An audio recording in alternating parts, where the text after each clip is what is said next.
Hey y'all. All right. As you can see, we're back out in the garage again, and it's tool week, but today's the last day. So, last tool I'm going to show you. All right. But then again, maybe not.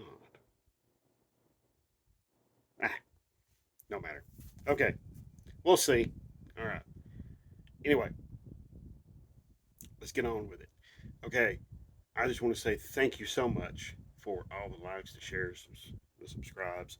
We're we're over 1,000 subscribers now, 1,045, I think. So it's just amazing. I am just floored. I have no words to describe it. Okay, so thank you so much, truly.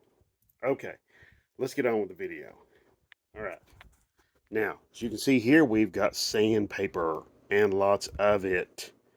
Okay, but we have an issue. When you sand, what are you going to be sanding with? This guy right here, your hand. Problem is, when you're sanding with your hand, guess what? You're not getting an even sanding surface. So you go and get yourself a sanding block. Okay, that's great too. But guess what? It's powered by what? This again. And the good old muscle behind it. Problem is, if you're sanding a very large piece, you're trying to get rid of rust or maybe paint or things like that. Well, what are you going to do? You're going to get this right here. Okay, so this is an electric sander. Okay, this is by Craftsman, as you can see there on the name. It's a 1/4 inch sheet sander right there. Mhm. One of the things about these is they do vibrate. Okay, they have the dust catcher, which you can take this off and uh, put on a attachment to plug it up to your shop vac, which is nice too. Very noisy, so do use ear protection. Um, However, you know, you may also want to use a dust mask too. Um, One of the things about these is they do make sanding. As you can see, this would make sanding very very easy. Now, one of the things about all of this is that when you're looking for one of these, you're looking to buy one of these, this is kind of a step up tool because a lot of people just do it by hand or get a sanding block. If you're looking to get one of these, new, just make sure it's got buttons that are easy to work and easy to reach. It's got that nice big wide palm part right there so you can put your palm on it, Of course, you got to have the cord protector. Okay. If you're buying these used, make sure all these things that it still works and all the buttons and everything still works. Some newer ones may even have like a LED button, LED light. Sorry. So, but I didn't think I would like this, but I really do. It just helps relieve a lot of the dust out of the air, and not all of it, but it does help. Okay. When you are using one of these, this one here has the little toolless clips here, so you can just, whenever you put the sandpaper on here, you just clip the end of it in place. Do the same over here, clip it in place. Now, I'm going to get like scissors, and I'm going to cut myself off a piece of sandpaper off of, say, something like this, instead of like doubling it up or some kind of stuff like that. Which you can do that too if you like. That's entirely up to you. Now, this is for like the longer board sanders, okay?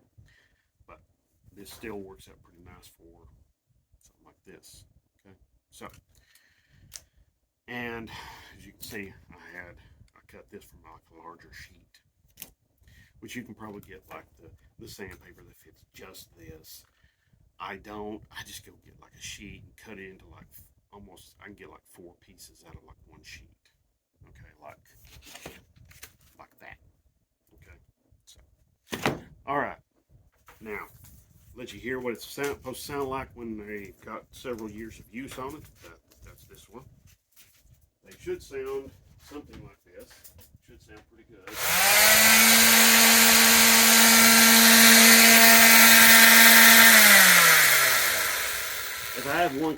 about this tool, it is that the buttons here are a little hard to use. This is a rocker switch under this part here. Okay, there's a rocker switch right there.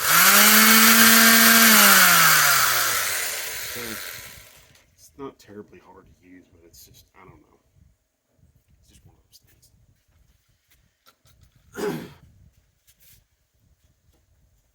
Now, this does have a nice little feature. I can roll the cord, I can gather the cord up and hold it in place once I've done using the tool with the Velcro strip, which you can add something like this to just about any power tool. If you're going to do a lot of, you know, some people might think, oh, this is just for body work. Well, not always, not entirely.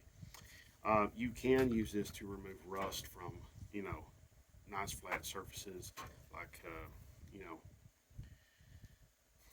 like any part of the car, you know, any part of the bodywork of the car. Also, if you got an oil pan, it's got rust on it, on the outside of it, get it cleaned up and then take the rust off with this, okay? Now, of course, there is, you know, then you can go back with like some sort of rust, you know, some sort of rust inhibitor to neutralize it. Now, when you're using one of these, please be sure to use some sort of hearing protection and maybe even a dust mask too. But the other thing about sandpaper. Now, when you're using sandpaper, you can't just grab up anything and start sanding with it. You got to be a little more educated about it, okay? So, this is 60 grit, by the way. Rusty piece of metal. Now, I'm moving material. I'm removing rust, okay? Problem is, though, I'm scratching, which is basically what you do when you're sanding. But here's the thing. When you are sanding, this is 400 grit, so quite a bit finer. And that's the thing. The lower the number, the coarser the sandpaper. The higher the number, the finer the sandpaper. So, do I go on to something like this? Do a 400 grit? No. If I want to make this look nice, why wouldn't I go to maybe like a 120 or a 180? Used 120.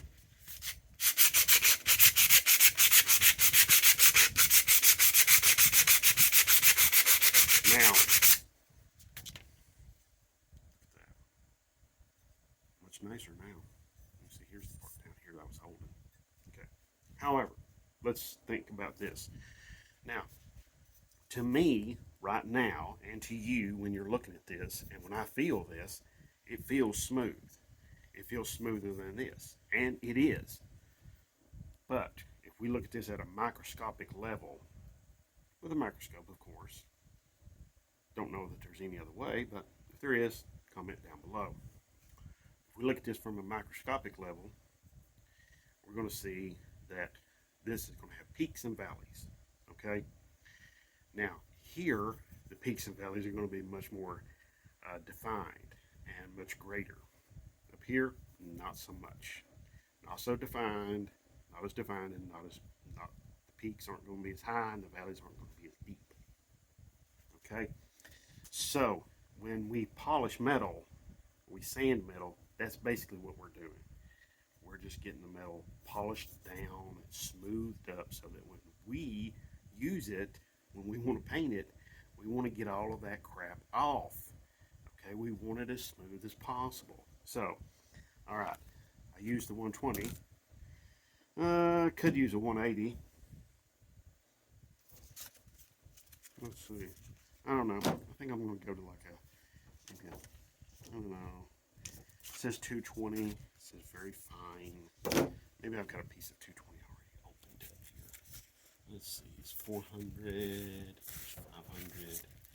That's finer sandpaper. Let's see what I'm doing here. Yep. I have my sandpaper organized. Okay. This is the finer stuff. So what is this? Oh, let's see. This is 600. Yeah. There's 3,000. You know, they make some down into the 3,000 grit and that sort of stuff. There's 2,000, 1,200. Yeah. So, why don't I do this? 400 grit. Yeah, I think 400 is good. We'll use a little 400 here. And material. Get the camera set back up so it doesn't fall over.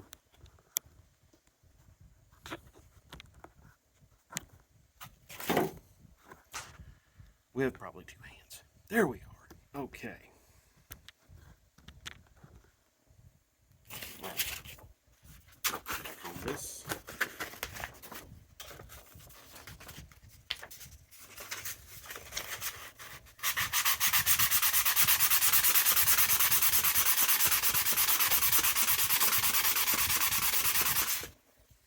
Now, look at that.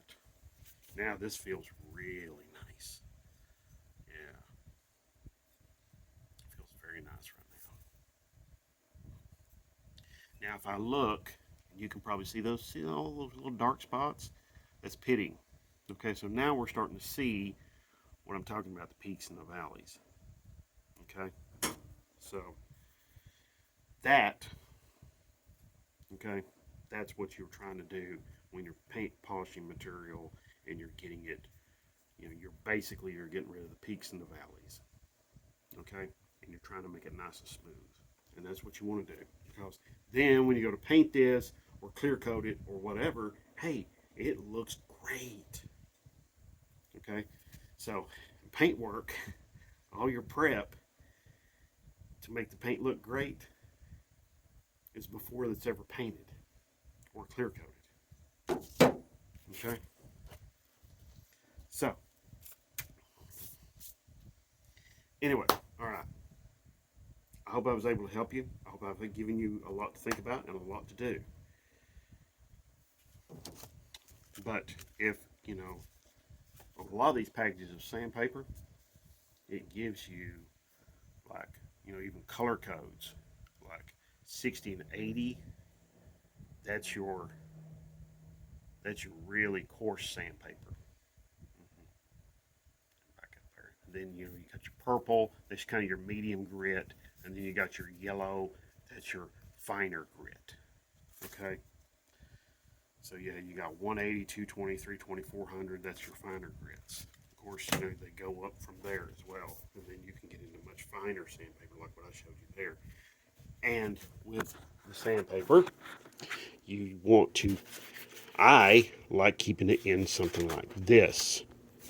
These things like this. Reason being, I can keep it organized, and I know what I can quickly get a hold of a piece of sandpaper and start working with it. Okay, to polish a piece of metal, to sand off paint, to finish up some body work, to make it look nicer, finer, nicer, smoother, etc., etc., etc. Okay. So, like I said before, I hope I was able to help you. I hope this gives you a lot of help. And if you have any questions about this or any other video, please feel free to drop it down below, your questions. I'll do my very best to help you out. Thank you so much for watching. Really, seriously, thank you so much for the likes, the shares, and the subscribes. And thank you, and God bless.